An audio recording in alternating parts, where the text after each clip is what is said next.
አዎ አሁን እንግዲህ እንትን ነው አንድ ነገር ባክግራውንድ ልስጥህና የመጀመሪያ ኢንዱስትሪ 1.0 ስታይ ስቲም ጄኔሬተር ስቲም ኢንጂኖች ምናምን በመስራት ባቡሮች በምናምን በማድረግ ነው እንትን እያደረገ የመጣው። ፋብሪካዎች እንደዛ ነበሩ የመጡት። በዛ ዘመን 18ኛው ምናምን አካባቢ ኢትዮጵያ ስቲም ኢንጂን አልሰራችም። እሺ አለፈን። ዲዝል ምናምን መጣ። ፋብሪካዎችን በኮንቬየር እና በተለያዩ ነገሮች ማስተሳሰር ሲመጣ ኢንዱስትሪ 2.0 መጣ። ስቲል ኢትዮጵያ በዛ ዘመን ውስጥ የለችም። ዘለልን። ሶስተኛው አውቶሜሽን መጣ። ኢንዱስትሪ 3.0 ኮንቬየሮቹን እና የተለያዩትን ነገሮች በኮምፒውተር መቆጣጠር። ስቲል እሱንም ዘለልን። አሁን ኢንዱስትሪ 4.0 ላይ አለን። ያ ማለት ኮምፒውተሮቹን ራሳቸው በአርቲፊሻል ኢንቴሊጀንስ እንትን እንዲሰሩ ማድረግ ማለት ነው። ኤአይ እንዲጠቀሙ ማለት ነው። አንዳንድ ኢንዱስትሪዎች ያንን አድርገዋል። ዲሲሽን ሜክ የሚያደርጉት እነሱ ናቸው። ከለር የሚለዩት ምን የሚሉት ምናምን ወጥተዋል። በቃ ቀጥሎ ደግሞ ኢንዱስትሪ 5.0 ኤአይ ፕላስ ነው። ያ ማለት ኢንዱስትሪ 4.0 ላይ ኤአይ አሁን ያለንበት ማለት ነው የሰዎችን ከ3% በታች የሆነ እንትኖች አቅም ይይዝና ኮምፒውተሩ የሚሰራው ዲሲሽን ነው ማለት ነው። ፋብሪካዎችን እዚች ዘመን ላይም የለንም፣ ግን ጅምሮች ይታያሉ። አሁን በቀደም በጣም ብዙ ድሮኖች ስታይ፣ የኢንዱስትሪ ኤግዚቢሽኖችን ስታይ፣ የክህሎት ሚኒስቴር ኤግዚቢሽኖችን ስታይ ምናምን ልጆች የመንቀሳቀስ ባህሪ እያሳዩ ነው አይደለ? እነዛ የመጀመሪያዎቹን ዘለን እዚህ ጋር መጥቷል። ጥሩ ነው። ዛፍ መትከል የዛሬ ምናምን ዓመት ጥሩ ነው፣ ግን አሁን ደግሞ ቤስት ነው፣ እጃችን ላይ ያለ ነው። አሁን ቀጥሎ ያለው ኢንዱስትሪ 5.0 ይሄ ኤጂአይ ነው። ኤአዩ ኮምፒውተሩ የሰዎችን 90% ምናምን ካፓሲቲ ይዞ ሲመጣ ኦልሞስት የማጠብቀው አይነት ሌቭል ላይ እየደረሰ ይመጣል አይደለ? ወደዚህ መድረስ የምንችለው አሁን የጀመርናትን ነገር አጠናክረን ስንቀጥል ነው። በዚህ ውስጥ ከማን ምን ይጠበቃል ሲባል የመጀመሪያው ነገር በጣም ብዙ እጅና እግር ያላቸው ሰዎች ወጣቶች አሉ፣ ጭንቅላት ያላቸው ወጣቶች አሉ። እነዚህን ወጣቶች ማሰልጠን፣ ማንቃት አስፈላጊ ነው። ወጣቶች መንቃት አለባቸው ማለት ነው። አንደኛው ይሄ ነው። ሪስፖንሲቢሊቲው ማህበረሰቡ ራሱ ያስፈልገዋል። ሁለተኛው መንግስት ነው። መንግስት አሰሪ የሆኑ ፖሊሲዎችን ለእንደዚህ አይነት ኢንዱስትሪ ቁጭ ብሎ በደንብ ገምግሞና በደንብ እንትን ብሎ ለራሳችን በሚመጥን መልኩ አሁን ኮፒ የተደረገ ነገር ሳይሆን ለራስ በሚመጥን መልኩ በደንብ ቀምሮ የሚጠቀምበትን የሚያሰራ ፖሊሲ ማምጣት መቻል አለበት። የመጀመሪያው ኢኖቬሽን እና ክሬቲቪቲን የተገራዝ ህዝባዊ መሰረት ላይ ማስቀመጥ ነው። በሆነ ሰዎች ብቻ የሚሰራ በሌሎች የማይቻል አርጎ ማለት ሳይሆን ለሁሉም እኩል እድል ሊኖረው በሚችል መሰረት ላይ ማስቀመጥ ነው የተገራዝ ህዝባዊነትና የቴክኖሎጂ። ይሄኛውን በደንብ ካየኸው በኋላ እነዚህን ነገሮች ለማገናኘት የኛ ሀገር ፕራይቬት የንግድ ሴክተሩ አሁን ይኸውልህ ሶስተኛውን እዚህ አመጣው። ፕራይቬት የንግድ ሴክተሩ ከነዚህ ጋር ሊንክ እያደረገ ሊሰራ ይገባዋል። ልጆች አይዲያ ይዘው ሲመጡ ያንን አይዲያ አስገምግሞ ያንን ህጋዊነትና ኢቲካል ኮንሲደሬሽኑን አይቶ እዛ ላይ ኢንቨስት አድርጎ እንዲሰራ ማድረግ ነው። አራተኛና ትልቁ የፋይናንስ ተቋማት ናቸው። የፋይናንስ ተቋማት አሁን በሚሰሩት አይነት እንትን የሚሰሩ አይመስለኝም ከዚህ በኋላ። ምክንያቱም ዘመን እያለፈ ነው። አይዲያ ፋይናንሲንግ ይጀምራል፣ ግን ኢቫሉዌት አድርጎ ይዞት መውጣት አልቻለም። የትኛው ውስጥ አሁን አንተ አይዲያ ኑሮ ምናምን አድርገህ ምናምን ገንዘብ ትወስዳለህ? አትችልም። ስለዚህ ሰው ገንዘቡን አንተ ጋር ሊያመጣና ሴቭ እንዲያደርግ ወይ ምናምን ስትፈልግ ሰዎች አይዲያቸው ላይ ኢንቨስት ማድረግ መለመድ መቻል አለበት። ይሄኛው አንዱ ትልቅ ነው። አፍተር ኦል ይሄንን ሁሉ ነገር ስታይ ቀጥሎ በ5 በ10 በ15 ዓመት ውስጥ ያሁኑ አይነት ሲስተሞች ኢንሲግኒፊካንት ነው የሚሆኑት። ሁሉን ነገር ኤለን መስክን ስታየው ስታርሊንኮች ልኳል፣ ዳታ ምናምን በደንብ ሰርቨሮች እንትን እያደረገ ነው። መክፈያ እሱ ጋር ነው፣ ኮሚኒኬሽን እሱ ጋር ነው፣ ሴኪሪቲ እሱ ጋር ነው ምናምን። ሎክ ሲያደርግ በሱ ስር፣ ኦን ሲያደርግ በሱ ስር ልትሆን ነው ማለት ነው። አሁኑኑ ፈጥነን ምናምን የማናደርግ ከሆነ ዲፐንደንት እንሆናለን ማለት ነው። ዘመኑ ይሄ ነው። ኢንዱስትሪ 5.0 ኦልሞስት መርጅ እያደረገ ነው። አሁን 4ንም እየጨረስን ነው፣ የለንበትም። ኢንዱስትሪ 6.0 7.0 ምናምን ስንል ኳንተም ፕላስ ኤአይ ላይ እየገባ ይመጣል ኢንዱስትሪ። ያ ማለት የፋብሪካ ሳሙና፣ የፋብሪካ ምግብ ምናምን አያስፈልግም። ቤት ውስጥ ያለው ሮቦት ለአንተ የሚፈለገው ለደምህ ለምን እያለ ይሰራላል፣ ልብስ ይሸምንላል፣ ምናምን ያደርግላል። 7.0 ላይ ስንደርስ እኮ የሚባለው ሰዎች ኖረው የነሱ ሮቦቶች የነሱ ሪፕሊካ የሆኑ ሮቦቶች ከተማ ገንብተው ይሰጠዋል። ሮቦቶች እንደማለት ነው። ይኸው የዛሬ 20 ዓመት እኮ የአሁኑን ስልክ የለንም። በምን ያህል ፍጥነት የኛውን ስልክ እንዳመጣ ነው። ይኸው ይሄ ነገር አይመጣም ልትል አትችልም፣ ዓለም እስካልጠፋ ድረስ እና ይመጣል። ነገር ግን የሆነ አንድ የመንግስት እቅድ ምን ያህል ዓመት መራመድ አለበት ብዬ ብጠይቅህ ስንት ትለኛለህ? 20 ዓመት፣ 50 ዓመት፣ 100 ዓመት? 100 ዓመትማ በቃ የሌላ ዘመን ላይ ነው የምንገባው። 10 ዓመት እንኳን ለመኖርና ያችን ኢንዱስትሪ ካች አድርጎ እንደ ባቡር ለመሳፈር ከተፈለገ የድሮውን አሁኑ ላይ መድረስ መቻል አለበት። በፍጥነት ሊያደርሰን የሚችለው የተገራ ህዝባዊነት ላይ የተመሰረተ የፋብሪኬሽን ኢንጂነሪንግ ፖሊሲ ያስፈልገዋል ማለት ነው። ሁሉም ወጣት፣ ሁሉም ሰው የአቅሙን የችሎታውንና ምናምኑን እውቀቱን ተጠቅሞ ክህሎቱን ተጠቅሞ የሆነ ነገር መስራት እንዲችል ማድረግ አለብን። በዚህ ዘመን ግብርናን በአፈርና በበሬ እያዋሃደ የሚሰራልህ ወጣት ላታገኝ ትችላለህ። ገብቷል አለ። የግድ ሁሉም ወደ ኤአይ፣ ወደ ፕሪሲሽን አግሪካልቸር፣ ወደ ስማርት ፋርሚንግ ምናምን እየሄደ ይመጣል።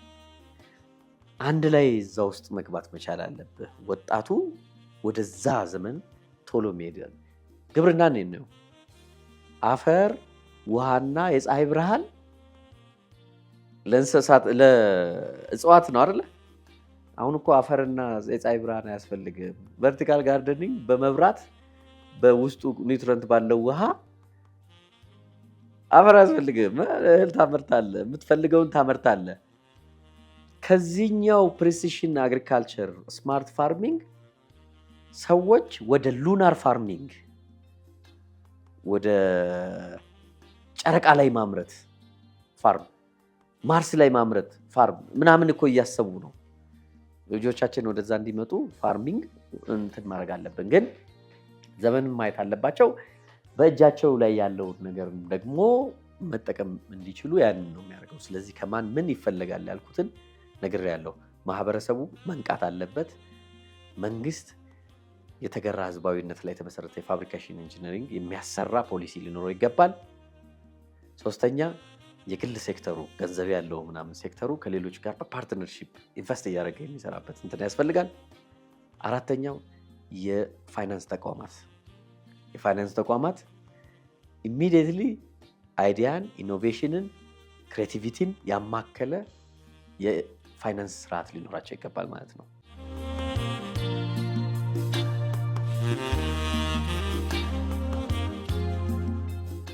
በነገራችን ላይ የማሽነሪ የማምረት አድቮኬሲ እና ወደ ሚዲያ የመጣበት ዘመን አጭር ነው። የኛ ላስት 4 years ምናምን ናቸው። ይሄ ማለት ለመጀመሪያ ጊዜ ያው ከሚዲያ ጋር ምናምን መተዋወቅ በማሽነሪዎቻችን የጀመርነው የኢትዮጵያ ታምርት ላይ ፋብሪካ ይዘን ለኤግዚቢሽን ስለወጣን ነው። የሚሰራ ፋብሪካ ኤግዚቢሽን ላይ እናመጣለን፣ ያንን እናሳያለን፣ ይሸጣለን ምናምን እንደዚህ። በዚህ በጣም ደስ የሚለኝና ምስጋና ልሰጥ የሚችለው ክቡር አቶ መላኩ፣ ጠቅላይ ሚኒስትሩ ክቡር፣ ሌሎችም ክቡር ወይዘሮ ሙፈሪያት እንደዚህ በግንባር መተው ማበረታታት አይዞ ይሄ የሚሰራ ነው ምናምን ብሎ እንትን ማድረግ አንዱ ወደ ለሌሎች ማሳያ እንዲሆን ተብሎ የመጣበት ዘመን ነበር። ያ ዘመን ብዙ አሜሪካ የሚኖሩ ዲያስፖራዎች ምናምን ይህንን ማሽን መመረቱንና ምናምን በጣም ይደነቁና ይጽፉልኝ ነበር። በጣም ብዙ አንዳንዱ እየደወለም በጣም እንደዚህ ምናምን ይላል ነበር። የቡርኪና ፋሶ በአሜሪካ እና በዩሮፕ አምባሳደሮች አፍሪካ ውስጥ ማሽነሪ ይመረታል የሚል እንደዚህ ኢንፎርሜሽን ያገኛሉ እና የአሜሪካው አዜብ የምትባል ልጅ አለች፣ ኢትዮጵያዊ ሂውስተን የምትኖር እሷን ኮሙኒኬት ያደርጓታልና በዛ እንትን ውስጥ ፕሬዚደንቱ ይህን ነገር በጣም እንደሚፈልገውና ምናምን እንደዚህ እዩት ተብለው እንደተባሉ ትነግረኛለች። የፕሬዚዳንቱ ወንድምና ስፔሻል አድቫይዘር ኦልሞስት ሁሉም የፕሬዚዳንቱ አድቫይዘሮች ሚኒስትሮች ምናምን እንደ ካቢኔ አንድ ላይ ኢትዮጵያ መጡ። ኢትዮጵያ መጥተው የእኛን ወርክሾፖች አሰራራችንን ምናምን በደንብ ጎበኙ። ከመንግስት መስሪያ ቤቶችም ጋር በደንብ ያን ነገር አዩ። ስለዚህ ትልቁ እድል እና ድንገት በቃ ማሽነሪ እና ፋብሪካ እዚህ ማምረት መቻሉ በጣም ደነቃቸው። ስለዚህ ይሄን አይተው ሄደው ለፕሬዝዳንቱ ነገሩት። ለፕሬዝዳንቱ ሲነግሩት በጣም ደስ ብሎት እኔ ይሄን ነገር አንድ ላይ መስራት ስለምፈልግ እነዚህ ልጆች አምጡልኝ አለ። ስለዚህ ፕሮግራም ተያዘልን። ቡርኪና ፋሶ ማኔጅመንት ስታፉ በጠቅላላ ወደ ቡርኪና ፋሶ ሄድን። በጣም በሚገርም አቀባበል በትልቅ እንትን አቀባበል ተቀብለውን ቤተመንግስት ፕሬዝዳንቱ ጋር ይዘውን ሄዱ። 4 ቀን ብዙ ዲስከሽኖች ነበሩ። ፕሬዝዳንቱ በጣም ደስ ብሎት ከፓን አፍሪካኒዝም አንጻር አፍሪካ የራሷን ማሽን ማምረት ካልቻለች አሁንም ከቀኝ አገዛዝ ውጪ ልትሆን አትችልም። የዛሬ 100 ዓመት ዩሮፕ ውስጥ ኢንጂን ተመረተ። ከአፍሪካ በሚሄድ ጥሬ ዕቃ ብዙ ነገር ይመረታል። አፍሪካ ግን ኢንጂን እስካሁን አላመረተችም። የመኪና ኢንጂን አላመረተችም። ኢንጂን አላመረተችም። ይሄ ችግር ነው። ስለዚህ ግብርናችንም ኢንዱስትሪያችንም ቴክኖሎጂያችንም እዚሁ መሞከር አለብን። ስለዚህ አብረን መስራት እንችላለን። የምታመርታቸውንም ኢምፖርት ማድረግ ትችላለህ ወደ ቡርኪና ፋሶ። ደግሞም እኛ የኢንዱስትሪ የቴክኖሎጂ ፓርክ ማቋቋም ስለምንችል እንደውም እናንተ እንድታቋቁሙት እኛ 49% ኢንቨስት እናደርጋለን። እናንተ ትልቁ ሼር ይዛችሁ ይሄኛውን ነገር ትሰራላችሁ። እኛ ሀገር ማሽን እናመርታለን። ኢትዮጵያ ውስጥ የምታመርቱትን ማሽነሪዎችም ደግሞ እኛ ጋር መላክ ትችላላችሁ። ከኢትዮጵያ አየር መንገድ ጋር ጥሩ ወዳጅነትና ጥሩ የስራ ግንኙነት አለን። ሌላው ቀጣዩና ጥሩ ካምፓኒ እናንተ ሆኖ መርጠነዋልና ይህንን እንትን ማድረግ እንችላለን የሚል ኤምኦዩ እንፈራረም የሚል እንትን ነው ያደረጉት።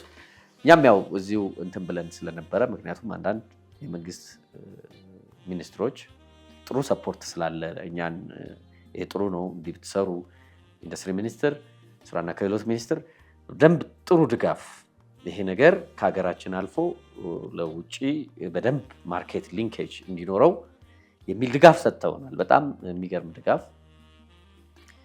ይህንን ተፈራርመን መጣን። ከዛ በኋላ እነሱም መጡ። ሚኒስትሪ ኦፊሶች እና የውጭ ጉዳይ ሚኒስትር ሁሉ በደብዳቤም በምንም እኛን በደንብ ድጋፍ አድርጎ ይሄ ነገር መሰራት ይችላል፣ ኢትዮጵያ ማሽነሪ ማምረት ይቻላል፣ እዛም ይመረታል እዚህም ይመረታል፣ ያንን ነገር ሊንክ እናደርጋለን። ስለዚህ ኢስት ዌስት እንትኑን ሊንኬጁን በደንብ መስራት ስላዩ ጎሄድ ነው ያሉን። እዚህ እነዛኛዎቹም ሶ ዌልካሚንግ ደስ በሚል ሁኔታ ተቀብለውን ድርጅቱን ሁሉ አቋቁመው ነው እንትን ያደርጉት።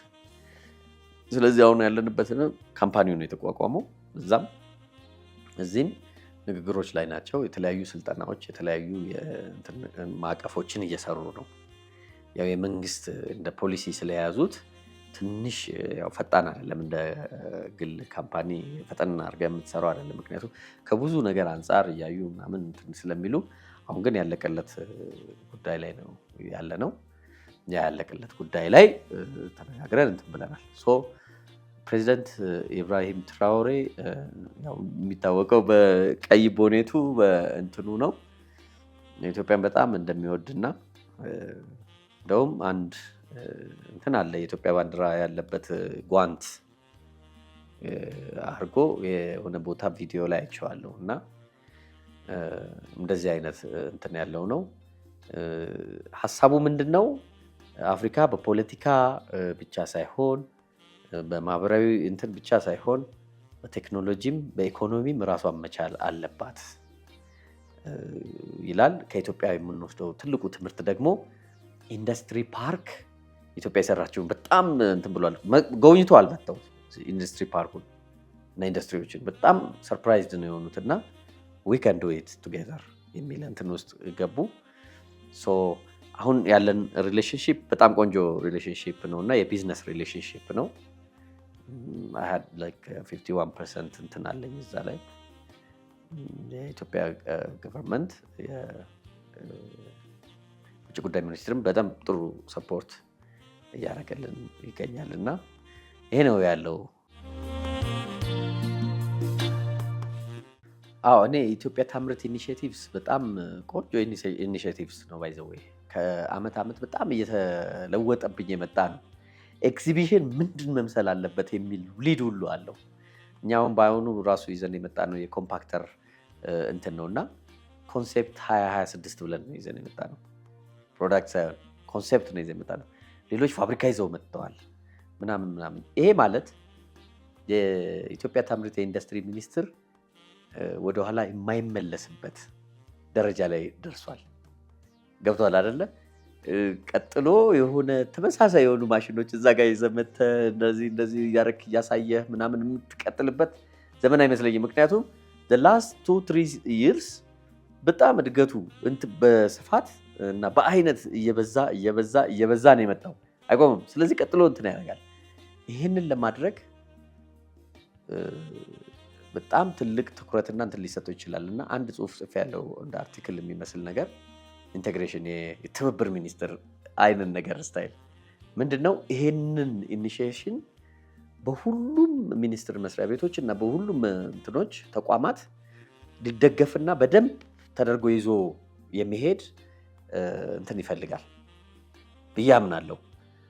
አንዱ እንትን ሊያደርገው አይችልም። ከፋይናንስ አንጻር ገብቷል አለ ኢምፖርት ከማድረግ አንጻር ውጭ ወስዶ ከመሸጥ አንጻር አሁን ለምሳሌ ኤክስፖርት ለማድረግ በጣም አስቸጋሪ ነው። ብዙ አይነት ፕሮሰሶች አሉ።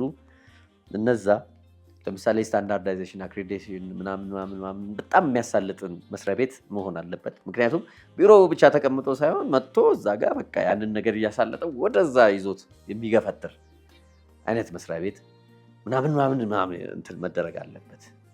ስለዚህ ኢንዱስትሪው እኔ አሁን በዚህ ጋር የምታየው በጣም እኔ ደንቆኛል። ባይ ዘ ዌይ በአሁኑ የኢንዱስትሪ ሚኒስትር የኢትዮጵያ ታምርት እንትን ኤግዚቢሽን የሚገርም ነው የምልህ። ክሬን የሚያመርት አለ፣ የፕላስቲክ ፕሮሰሲንግ ነው እንግዲህ ያስብ፣ የሲሚንቶ ፕሮሰሲንግ አለ ምናምን፣ የፉድ ፕሮሰሲንግ እዚሁ የተሰሩ ምናምን ካያቸው በጣም የሚገራርም ነገር፣ የኤሌክትሪክ ኮምፖነንቶች፣ ሞልዶች፣ ቆዳ ስራ፣ የልብስ ምናምን ፋብሪኬሽን፣ ኬሚካል አሁን ሙገር ኬሚካልስ ምናምን አይተዋል። የተለያየ ኬሚካል የሚያመርት ምናምን ብዙ አሉ። እነዚህ እጅግ ተጠናክረው ይሄኛው ኤግዚቢሽን ሴንተር ብቻ ሳይሆን ሌሎቹ በጣም የሚሰፉ ሁሉ ሊያስፈልግ ይችላል። ልክ እንደ ቻይናው ካንተን ፌር። የቻይና ካንተን ፌር አንድ ከተማ ሙሉ ነው። በቃ ኤግዚቢሽን ጊዜ እኮ በአመት 2 ነው። በቃ ከዓለም ላይ ሰው ተሰብስቦ ነው የሚመጣው። እኛም ጋር ከዓለም ሰው ተሰብስቦ በቴክኖሎጂ ሀብ ሆነ እንዲመጣ ከፈለግ ሰፊ ቦታ እንደዚህ አይነት ነገር ህዝባዊ ማድረግ ምናምን የሚሉትን እንዳለ ሆኖ የተለያዩ ቴክኖሎጂዎችን ምናምን እንዳልኩ ቴክኖሎጂ ሁሉም ቴክኖሎጂ አታመርተውም። ባይዘው የምታመጣው አለ፣ እዛ ላይ ትጨምራለህ። እንደዚህ ኢንትሪ ፖት ያልኩህ ማለት ነው አድርገህ ትልልቅ ኤግዚቢሽኖች ብታረግ ጥሩ ነው። ወጣቶችን የሚያዩትን ነገር አይተው ወደምንፈልገው አይነት ዳይሬክሽን ይዘው ትሄዳሉ፣ ተሸክመው ይዘው ትሄዳሉ። በጣም ወረደ እንዲመራመር እንዲፈጥር ምናምን ማህበረሰቡን ክፍት አድርገህ በተገራ መልኩ መስጠት መቻል አለብህ። ከፍት መስጠት ዘን ውጤቱን ታየዋለህ። ምልህ በጣም የሚገርም እንትን ነው ያለንበት ቦታና የህዝብ ብዛት አይከንት ሊሰራ የሚችለው ነገር በጣም ትልቅ እንትን ነው የሚሆነው። ለአፍሪካ የሚመች ማረሻ አንድ ኢኖቬት አድርጎ አምርቶ ምናምን ቢያከፋፍለው አስብ። ከቡና ከቆዳ ከሌጦ ከሰሊጥ ከምናምን ጋር በተጨማሪ ትልቁን እንትን የቴክኖሎጂ ኤክስፖርት ነው። ቻይናን፣ ህንድን፣ ጀርመንን ምናምን ብታያቸው ዋይኖት ኢትዮጵያ ይከንዶይት መኪና መገጣጠም ተጀምሯል አለ እንዴ? ገብቷል አለ። መኪና ደግሞ መስራት ሊጀመር ይችላል ማለት ነው። ስትከፍተው መኪናውን ራሱ መስራት ይጀምራል። እንደውም አንዳንድ ልጆች አላያቸውም የኤሌክትሪክ ባይክ የኤሌክትሪክ መኪና ምናምን እያሉ ሲሰሩ እንትን ነው ያለው። እና ይህንን ከከፈትክላቸው ኢቭን ይህንን ችሎታ አኳየር ስለምናደርግ ፎሬን ዳይሬክት ኢንቨስትመንት አሁን ውጭ ምናምን ትልልቅ ፕላንት መትከል የሚፈልግ እየመጣ ነው። ቦይንግ እዚሁ ነው ይተክለዋል። በቃ ብዙ ሰራተኛ አለ። ሌላው አሜሪካና ዩሮፕ ወደ ከኢንዱስትሪና ከአግሪካልቸር እንትን ብለው ወደ ሰርቪስ የመጡት እኮ የእድገቱ ደረጃ ነው። ላይፍ ስታይልህ ቁጭ ብሎ የኦፊስ የሶፍትዌር ምናምን ላይ ስለሚያመጥ ፋብሪኬሽን ኢንጂነሪንጉ እየሞተ ስለመጣ ህንድና ቻይና ገባ። ዘላን ነው። ህንድና ቻይና ካየ አሁን ቻይና ምናምን ስታይ ወጣቶቹ የሶፍትዌር እና የምናምን የማኔጅመንት እንትን ላይ ነው ያሉት። እንዳለ ፋብሪኬሽን ላይ ስታይ ሁለቱም ሀገር ሽማግሌዎች ናቸው ያሉት። ከ10 ዓመት ምናምን በኋላ አምሮቻቸው ስለሚቀንሱ ፋብሪካ እየነቀሉ አምጥተው ወጣት ያለበት ኢትዮጵያ ስፔሻሊ ምንድነው ከናይጄሪያ ኢትዮጵያ ይቀርባቸዋል ማለት ነው። አየህ ይህ ትንንሽ ህዝብ ያለው ቁጥር ምናምን ያለው እዛ ከተተከለ የዚያ ሀገር ህዝብ ሄዶ እዛ ሊሰራ ነው። ነገር ግን አንተ ነገርህን ከፍተህ ይሄንን የምታረግ ከሆነ ህዝቡ እዚሁ አለ፣ እንደውም ሌላው ይመጣል። በነገራችን ላይ ኢስት አፍሪካን ኢንቴግሬት ለማድረግ ከፈለክ አንዱ እንደዚህ አይነት የቴክኖሎጂ ትስስር ሊያደርግ የሚችል ሀብ ብታረግ ሁሉም ሰው እዚህ ለመስራት ይሞክራል። ቦይንግ እዚህ ስትተክል ከኬንያ ከዩጋንዳ ከምናምን ቦይንግ ለመቀጠር ይመጣል። የሆነ ነገር ስትከፍት የብረት ማቅለጫ ምናምን ስትከፍት ይመጣል። በቃ ያንን እንትኑን ለማድረግ ያንን ግራብ ካላደረግን ሌሎች አፍሪካ ሀገሮች ግራብ የሚያደርጉት ከሆነ ስቲል እንትን ያደርጋል። ያንን ማምጣት የምችለው አብዛኛው ወጣት በእጁ የሆነ ነገር መስራት ሲችል ምናምን ነው። ፖሊሲው ደግሞ የተገራ ህዝባዊነት ሲኖረው ነው የሚል ግምገማ አለኝ በዚህ ላይ። ስለዚህ ይሄ ነው ባጭሩ።